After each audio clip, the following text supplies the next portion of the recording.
Assalamualaikum warahmatullahi wabarakatuh. Kami dari kelompok 3 akan menyampaikan materi mengenai analisis hubungan antara variabel bibit, pestisida, dan pupuk terhadap produksi padi menggunakan metode OLS. Anggota kelompok 3 terdiri dari saya sendiri, Siti Komaria, Naufa Afzuni Viola, Famil Dasari Nur Andini, Balkis Aulia Akmala, Amalia Irlanda Rosa, dan Satria Bagus Prakoso. Haya bina naftatih hada ta'alam biqiraatil basmalah ma'an. Bismillahirrahmanirrahim. Poin yang akan dibahas, yang pertama yaitu latar belakang dan tujuan, yang kedua data regresi OLS, yang ketiga metode estimasi, dan yang keempat tahapan analisis dan hasil. Latar belakang. Analisis regresi linier merupakan alat untuk menganalisis keberadaan, kekuatan, dan arah hubungan satu atau beberapa variabel bebas atau X terhadap satu variabel terikat atau Y. Analisis regresi menghasilkan satu persamaan yang berbentuk umum, yaitu Y sama dengan beta 0 plus beta 1 dan beta-beta yang lainnya. Kemudian plus E. Simbol beta merupakan parameter yang akan diestimasi.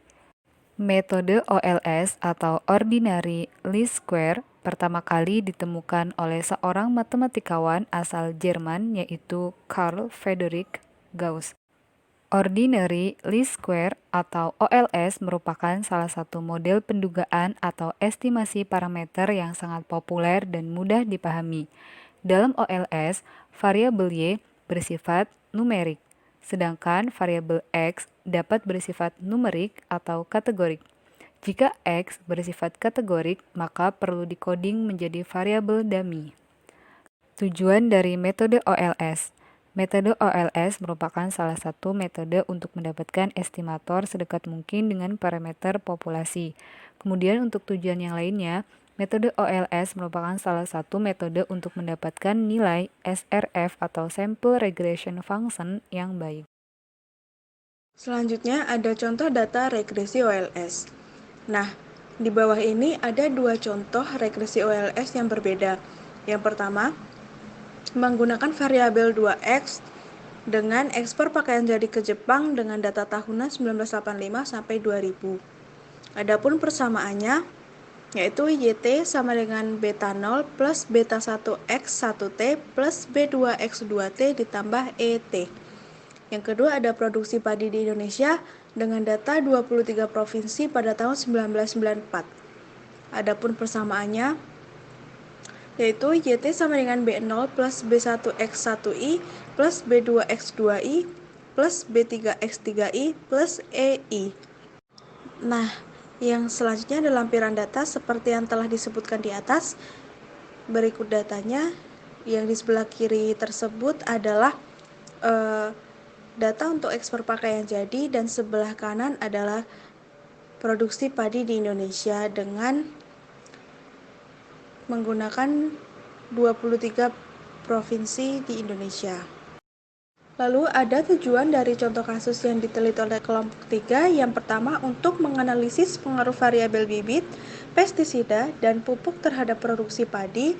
Lalu ada menganalisis dan menjelaskan hubungan antara variabel bibit, pestisida, dan pupuk terhadap produksi padi menggunakan metode OLS. Yang ketiga yaitu metode estimasi. Jadi metode estimasi yang kami gunakan untuk meneliti contoh kasus produksi padi di Indonesia pada kali ini adalah metode OLS. Metode ini digunakan untuk menemukan hubungan terbaik antara variabel X dan variabel Y.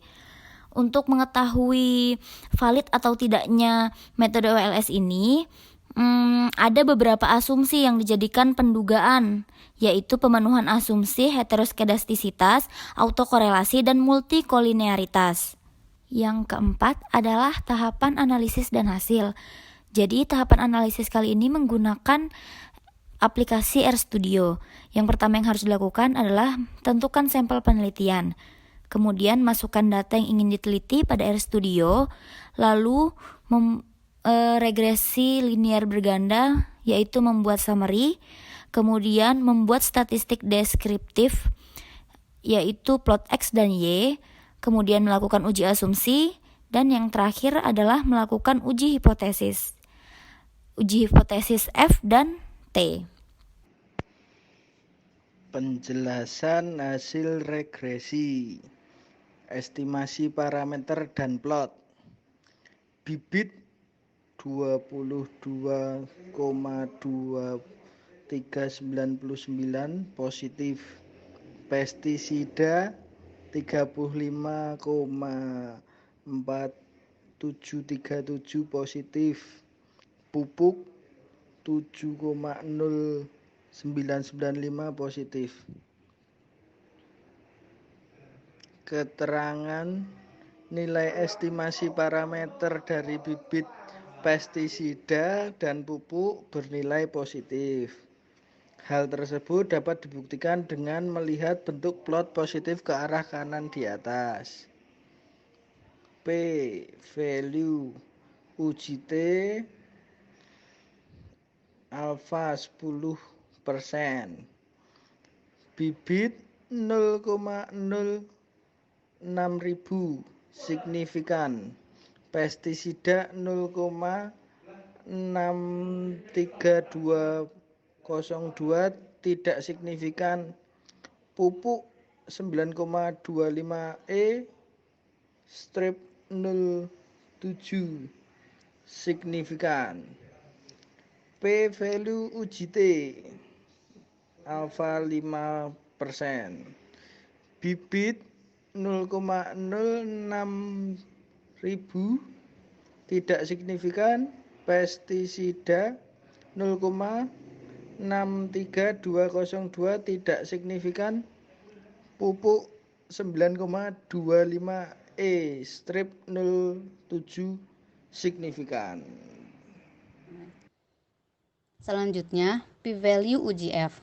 Pada hasil summary reg 1 dapat dilihat bahwa p-value sebesar 5,103 pangkat minus 8 atau sama dengan 5,103 dikali 10 pangkat minus 8 yang hasilnya adalah 0,0000005103.